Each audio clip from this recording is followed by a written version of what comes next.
There is a virtual internet ban across the Kashmir Valley, yet several people are now using virtual private networks or VPN to access blocked websites. This fresh revelation has set alarm bells ringing. Several people in the valley have posted tweets and videos to mock the ban on social media websites by the Mehbooba Mufti BJP government in Jammu and Kashmir.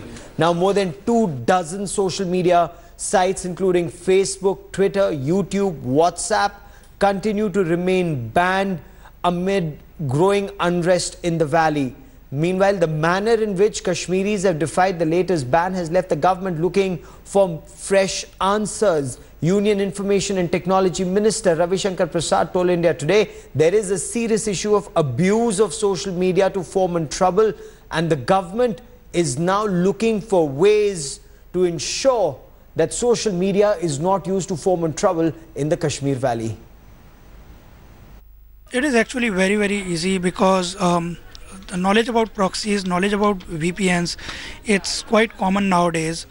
And also the way Indian service providers, the internet service providers, they block websites is quite rudimentary, quite basic. So it's quite easy to bypass these things. All that users have to do is either access some proxy which is based outside India. It's a big concern for the government to wake up because the stone pelters are tech savvy people. They understand technology. They use over-the-top applications with end-to-end encryption like WhatsApp for the purposes of masking their communications. They do not want the government to know what they're doing. And that being so, they are very effectively using technology.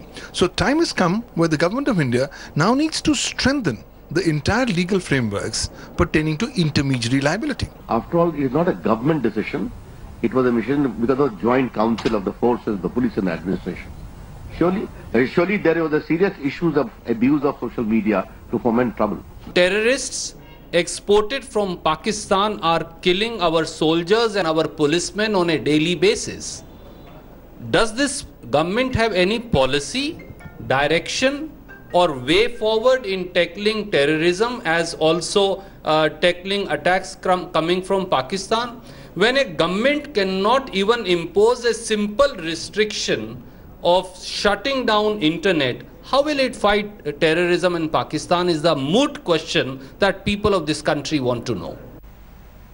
The Congress Party's Randeep Surjewala hitting out at the government, saying if you can't even impose simple restrictions online, how is it that the government will fight terror in the Kashmir Valley? I want to quickly bring in India Today's Associate Editor Anand Patel, who joins us for more on the story. Also with me is Shujaul Haq and Javed Anwar, tech editor of the India Today magazine. But Anand, I want to come to you first. Now, the government said it was putting restrictions in place on use of WhatsApp, Facebook, Twitter, the use of social media to foment trouble. Why has the government failed? How are VPNs operating? Well, absolutely. That's the biggest question. The manner in which the government came out with the order on the 26th of April, banning some 22 social media sites and chatting websites. But still, since the internet is available, the availability of internet has facilitated the tech-savvy Kashmiris to use other networks, which are called the private VPN or the virtual private networks. These are networks situated in other countries, and the reports which we got from Kashmir is that the Kashmiris use networks in Japan and Korea to bypass this ban, and they used all the social networking websites which are available, be it Facebook, be it Twitter, and we saw a number of Kashmiris openly tweeting and challenging the government on the very day the ban was imposed. So clearly gaping holes in the IT Act of India, which was formed way back in 2000, and time now for the government to have a relook into the entire system of banning the internet and these social networking sites, because it's of no use banning these social sites while the internet availability is still there. So this can be used for masking the communications, not only between the Kashmiris, but also the terror networks and their handlers, which is so very Shuja, what's the situation on ground? Because several times we learn there there is no internet available, and especially on handsets, especially on mobile phones. Mobile phones are down to 2G, only a broadband connection of BSNL is available, or perhaps other private networks in case it's located at your house or office. So what's the ground reality? Well, Gaurav, let's just understand what is happening on the ground. 2G was functional for about a week or so, and then the government decided that it's much better to rather impose restrictions on social media platforms, because they thought that is where the trouble is, and not to sort of curb the entire internet, because it was a huge and controversial decision that impacted a lot of businesses, both from outside and within the valley. A lot of genuine reasons were given by people that if their internet is blocked, the economy, their businesses, their markets will go down. So that is the decision that the government took, and they allowed 3G services, but at the same time decided to block social media platforms. But that's where the catch lies. A lot of experts were saying right from the beginning that blocking social media in this day and age is like, stopping the air in the atmosphere, which is very, very impossible. But having said that, I must tell you that on the ground, we do feel a lot of restrictions. It's not as if virtual private networks are working everywhere. It's only, a few networks that are working, and that too in very restricted packets. So the flow of information that used to happen before this ban is not the same. Even my sources in the government are saying that even after these VPNs, they are working to control those as well. But they do feel that some of these VPNs could not be controlled. So there will always be a 5% leakage, which they are all right, because that does not, create the same kind of impact that would have happened if the entire social media platform was out in the open. Good point. I want to come back to you for that, in a moment. But Javed, is it possible to selectively block access to, for example, WhatsApp or Facebook or Twitter, and yet permit access to all other networks? We've seen that happen in China. Twitter and Facebook not available there, but otherwise internet's freely available. So is that practically doable? And only if 5% is leaking, so to say, through VPNs, is it possible to even check that? Gaurav, actually, it's very, very difficult to kind of just block certain websites or certain services. The way China does is, China actually invests lots and lots of resources into doing this, and even then they are not completely successful. On almost daily basis, they wage a war on VPNs. They fight the VPN services, but even then, very tech-savvy Chinese users, they manage to get through and use Facebook, Gmail, and related services.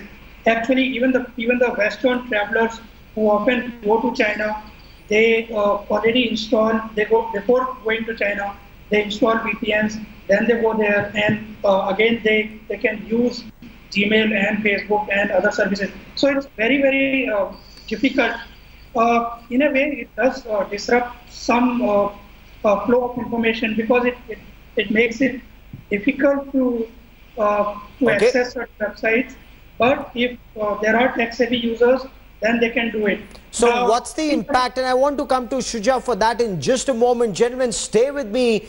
What's the situation on ground? On ground, we're told that there were still sporadic clashes between the security forces, in some cases students, in some cases stone pelters.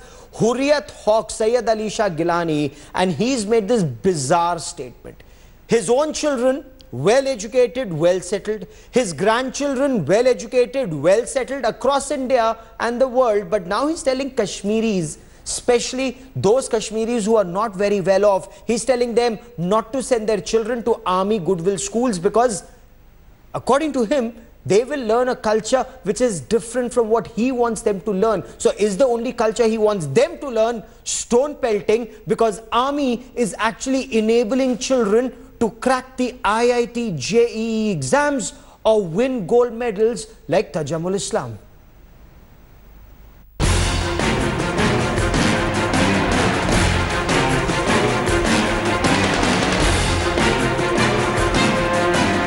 It is Pakistan's proxies versus Kashmir's future.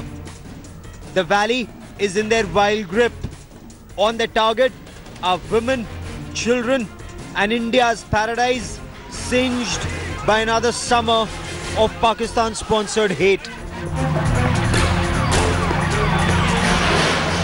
Students clashing with cops at Handwara, pelting stones, forcing police personnel to lob tear gas shells, resulting in injuries to several and triggering another cycle of violence. Just what Pakistan's agents hope to set off. These clashes breaking out just hours after Hurriyat hardliner Sayyid Ali Shah Gilani warned parents against sending their children to schools run by the army. आम गरीब का बच्चा जिसके लिए हमारी सरकार, चाहे वो हमारी सिक्योरिटी फोर्सेस है, चाहे वो आर्मी है, चाहे वो बाकी लोग हैं, उसके लिए अच्छा करना चाहते हैं, जो है कि उनको अच्छी पढ़ाई दी जाए, तो उसको ये मना करते हैं. ये बहुत ही unfortunate. Gilani is oblivious to these facts and whiz kids coached by the Indian Army as part of the 40 students coached by the Indian Army to take the IIT joint entrance examinations. 28 have cracked the exams.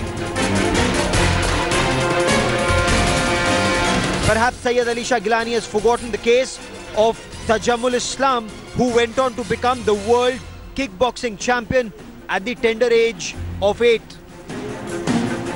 Here is what also helps the anti-India agenda of hate. Pakistani and Saudi television channels beaming across homes in the valley, including that of the controversial televangelist Zakir Naik's band Peace TV.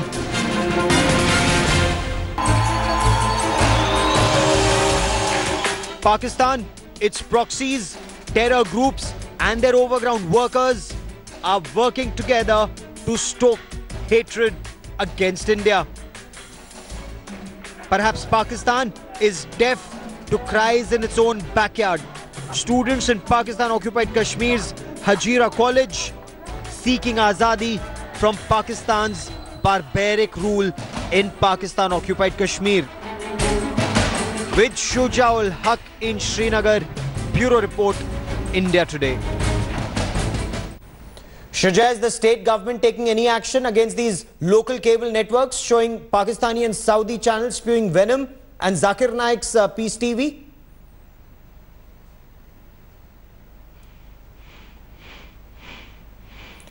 Okay, I'll try and establish that line with Shujaul Haq in just a moment, but I'd like to thank all my guests for being a part of this discussion. We will track the story. Is the Mehbooba Mufti government cracking the whip on these channels that spew venom against India and yet are beamed across the Kashmir Valley?